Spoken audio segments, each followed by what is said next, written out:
আচ্ছা, এটা হচ্ছে 3 নাম্বার পার্ট। 2 নাম্বার পার্ট তো গেল। সো এখানে সাপোজ আমরা আসলাম, এসে হচ্ছে আমরা ওয়াটার ওয়েবস থেকে সার্চ করলাম এবং এখানে আমার মনে হচ্ছে যে এই প্রোডাক্টটা আমার পছন্দ হয়েছে, রাইট? বা এই প্রোডাক্ট নিয়ে আমি কাজ করতে পারি। সো প্রোডাক্টের ইন ডিটেল তো আমি নিব, এখানে ক্লিক করে নেই। এখন যখন আমি প্রোডাক্টটা, এটা যদি আমার ওকে থাকে সব কিছু দেখে, দেন আমরা এখান থেকে চাইলে টেক্সট অথবা ইমেজ বা টেক্সট অ্যান্ড ইমেজ নিতে পারি। এটা আমরা কই থেকে নিতে পারছিলাম এর আগে? হোম থেকে নিতে পারছিলাম, আমাদের অ্যাডমিন প্যানেল এখান থেকে হোম থেকে আমরা ইমেজ নিতে পারতেছিলাম। আমরা চাইলে এটা এখান থেকে আমরা নিতে পারি এটাকে। তো এইখান থেকে আমরা টেক্সটে যদি ক্লিক করি, কুপন দিচ্ছে মনে হচ্ছে।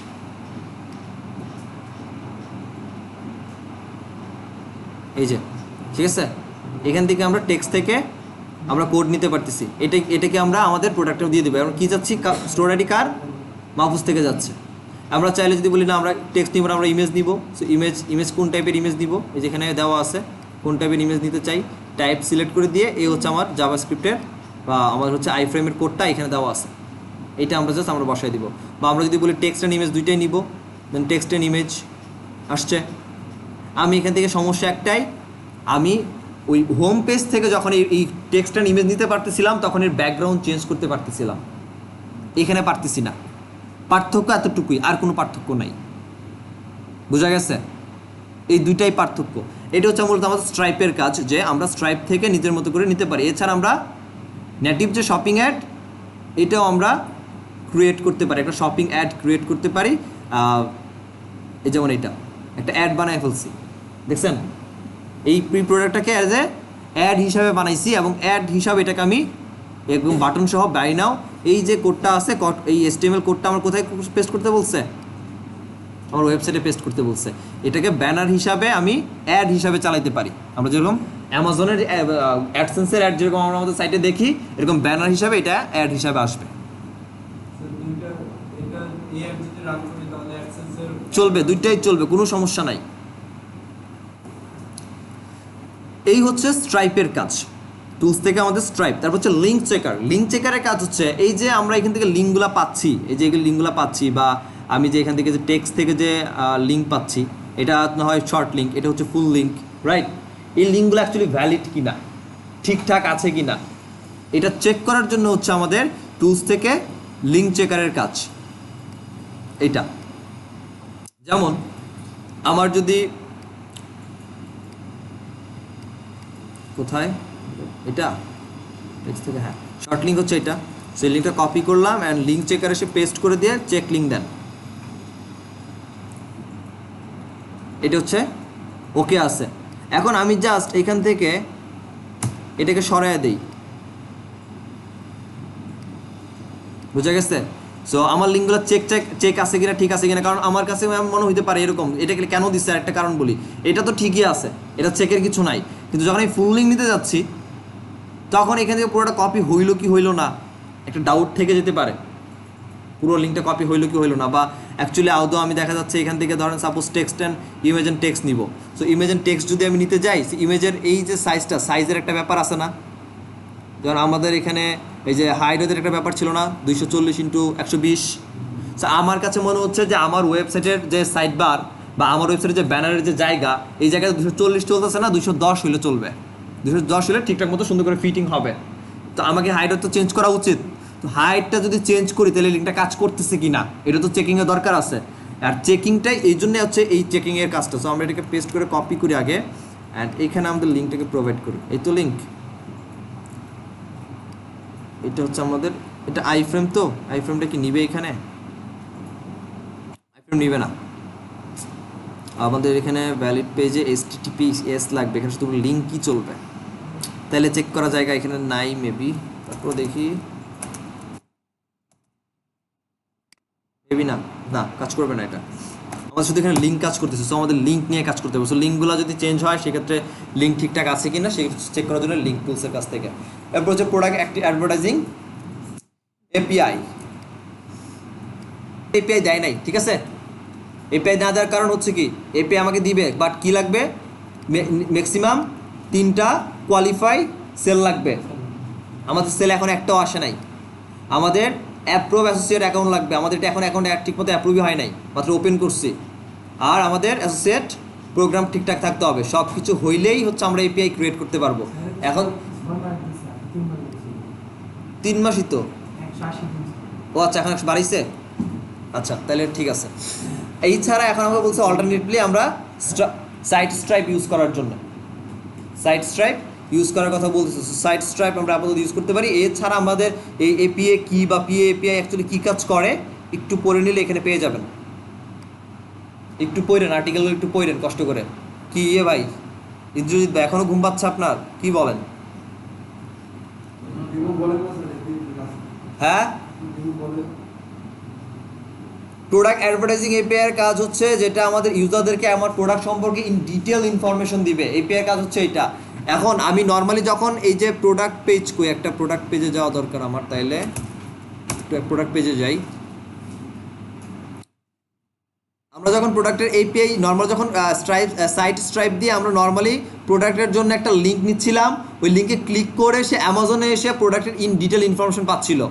আর এপিআই এর কাজ হচ্ছে সে আমার ওয়েবসাইটে বসেই পুরো ফুল প্রজেক্টটার বা প্রোডাক্টের যত ইন ডিটেল আছে সব দেখে ফেলবে।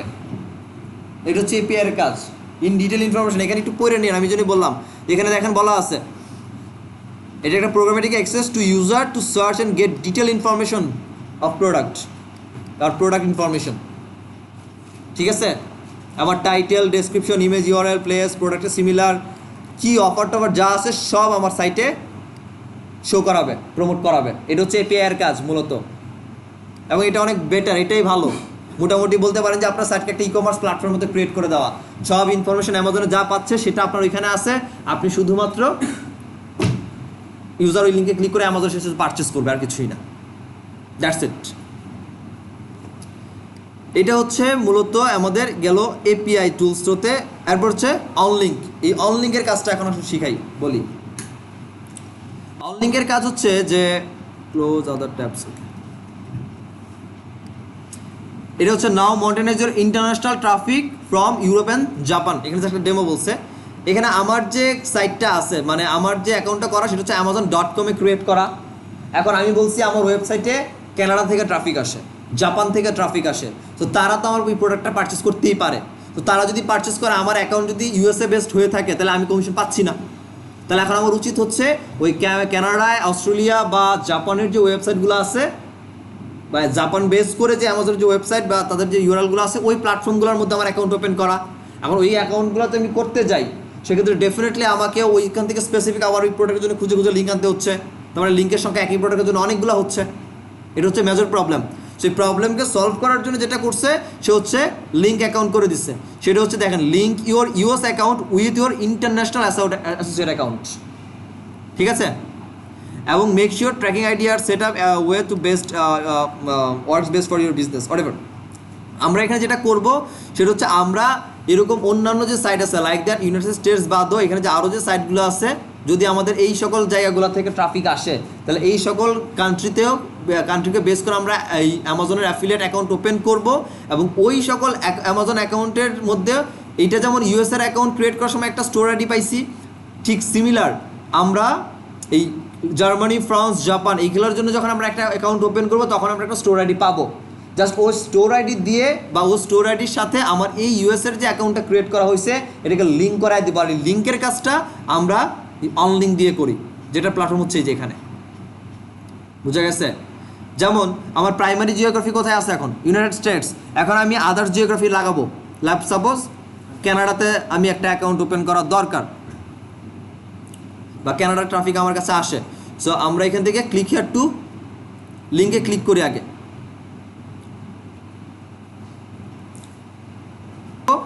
তো এইখানে হচ্ছে লিঙ্ক স্টোরেজ, এই যে এখানে স্টোর আইডি আছে। সো আমার কানাডার জন্য যদি ওপেন করি, ফ্রান্সের জন্য ওপেন করি, এরকম স্টোর আইডি থাকবে এবং স্টোর আইডিগুলো নিয়ে এসে এখানে একটা একটা করে যতগুলো থাকবে লিঙ্ক করে দিব।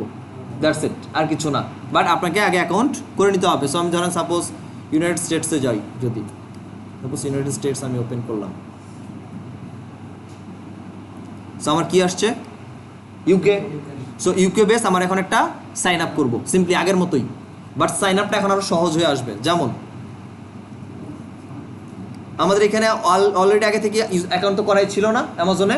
সো ওই অ্যাকাউন্টের ইউজার নেম পাসওয়ার্ড দিয়ে আমরা লগ ইন করি। মাহফুজ আর এ হচ্ছে সাইন ইন।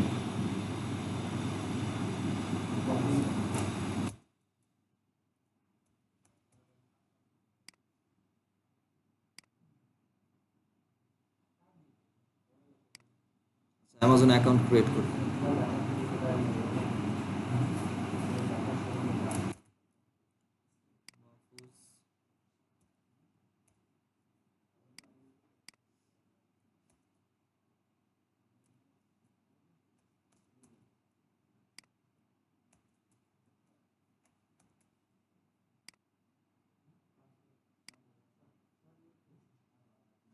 এটা অলরেডি বলতেছে, আমার তাহলে হচ্ছে না কেন? সাইন ইন তো দিচ্ছি, কোথায় ভুল আছে?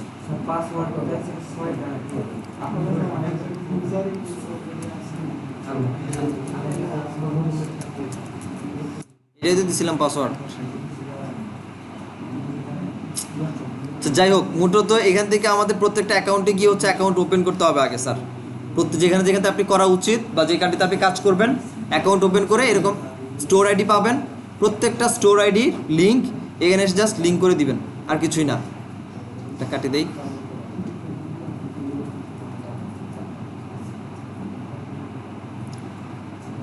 এখানে জাস্ট লিঙ্ক করে দেবেন একটা একটা করে আইডি, যতগুলো কান্ট্রির জন্য করবেন সবগুলো কান্ট্রি একটা একটা করে লিঙ্ক করবেন এখানে। জাস্ট লিঙ্ক স্টোরে দিয়ে দিবেন, আর কিছু না, এতটুকুই কাজ। সাইট লিঙ্ক হয়ে যাবে। দরকার হলে এটা যদি না বুঝেন, একটু যদি আরও যদি ওপেন না হয়, তাহলে আপনি একটু ইউটিউব করেন, আরও ভিডিও পাবেন যে অ্যামাজনে অনলিঙ্ক কীভাবে ফিক্স করব বা অ্যামাজনে অনলিঙ্ক কীভাবে অ্যাড করব। ঠিক আছে, তাহলে আরেকটু ডিটেল হিন্দি ভিডিও পাবেন, সমস্যা নাই। আর এখানে আর কিছু নাই। তারপর হচ্ছে রিপোর্ট। রিপোর্ট হচ্ছে কনসলিডেটেড সামারি। হ্যাঁ,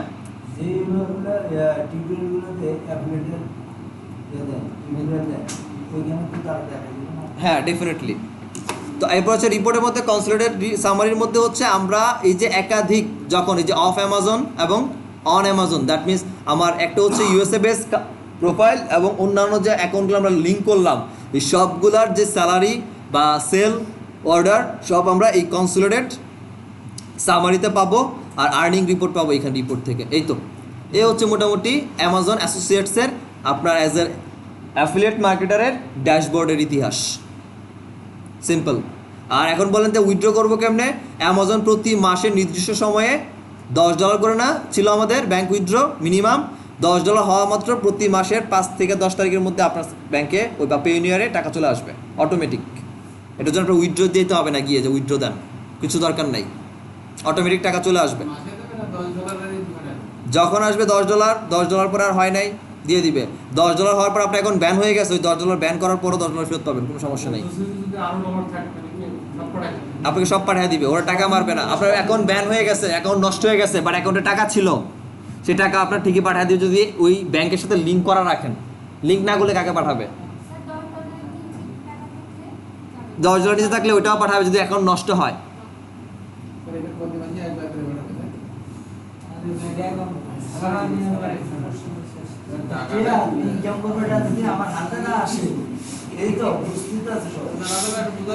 এই হচ্ছে, যাই হোক, এই হচ্ছে আমাদের অ্যামাজন অ্যাকাউন্ট ক্রিয়েশন ওভারভিউ আর মূলত কাজ এতটুকুই। এরপরে আসেন আরেকটা দাবি ছিল, পেইনিয়ার অ্যাকাউন্ট কীভাবে ওপেন করতে হয়। এটা একটা হিসাব ছিল যে আমাদের পেইনিয়ার অ্যাকাউন্ট, আর এটা আপনাদের লাগবে মার্কেট প্লেস যখন কাজ করবেন, পেইনিয়ার অ্যাকাউন্ট ডেফিনেটলি লাগবে। কারণ আপনি ফাইবার থেকে টাকা নিয়ে আসেন, সেটার জন্য পেইনিয়ার অ্যাকাউন্ট লাগবে। আপওয়ার্ক থেকে টাকা আনেন, সেটার জন্য পেইনিয়ার অ্যাকাউন্ট লাগবে। আর আপনি ইন্টারনেট ক্লায়েন্টের কাছে ডিরেক্ট ক্লায়েন্টের জন্য কাজ করেন, তাতেও পেইনিয়ার লাগবে। আর পেইনিয়ার থেকে টাকা পাঠানোটা অনেক বেশি ইজি, এবং পেইনিয়ার থেকে টাকা পাঠাতে কোনো চার্জ নেয় না। ফাইবার আপওয়ার্ক থেকে জাস্ট পেইনিয়ার পাঠানোর সময় যেটা চার্জ করবে ওইটাই, আর পেইনিয়ার থেকে যখন আপনারা ব্যাঙ্ক অ্যাকাউন্টে টাকা ট্রান্সফার দিবেন, এটার জন্য কোনো এক্সট্রা চার্জ নাই। ঠিক আছে, সেটা তো ঠিকই আছে। 50 কি আহামরি কিছু নাকি, মাত্র $50। পেইনিয়ার না নেয় না। লাস্ট রিপোর্ট কবে দেখছেন?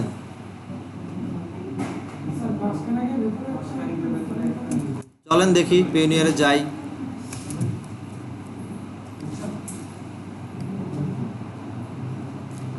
আমার লাস্ট উইথড্র তো অনেক আগে অ্যাকাউন্ট থেকে পেইনিয়ার, সো দেখি দাঁড়াও। তারপরও সো নর্মালি register.payoneer.com আমরা যেহেতু রেজিস্টার করবো বা নর্মালি payoneer.com কি আমরা সাইন আপ করতে পারি হোয়াট এভার। স্যার যাদের ব্যাংকে অ্যাকাউন্ট নাই, যেমন আমার ব্যাংকে অ্যাকাউন্ট আছে, মাস্টারকার্ডের অ্যাকাউন্ট আছে, এক্ষেত্রে আমি কি অ্যাড করতে পারবো? কি পেইনিয়ার পেইনিয়ার কোনো কার্ডের তো দরকার নাই। না না, আমি যখন পেইনিয়ারে অ্যাকাউন্ট করতে যাব, হ্যাঁ, তখন আমার লোকাল ব্যাংকের একটা ইনফরমেশন দিতে হবে না? লোকাল ব্যাংকের অ্যাকাউন্ট দিতে হবে। লোকাল ব্যাংকে তো আমার অ্যাকাউন্ট নাই, শুধু মাস্টারকার্ডের অ্যাকাউন্ট আছে, এক্ষেত্রে কি করতে হবে? ঢুকছি, এখানে বাংলায় চলে আসছে। পেইনিয়ার তো বাংলাদেশি সাইট না, তাই না? এখানে দেখেন ল্যাঙ্গুয়েজ দেওয়া আছে, এই যে এটা মাল্টিপল ল্যাঙ্গুয়েজের সাইট বানায় রাখছে। আমি ইংলিশে গেলে ইংলিশে পাবো, এখন আমার বাংলা সহ আছে এখানে।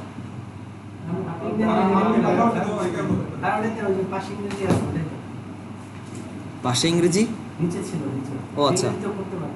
এখানে আবার এখন আবার ড্যাশবোর্ড একটু চেঞ্জ হয়েছে।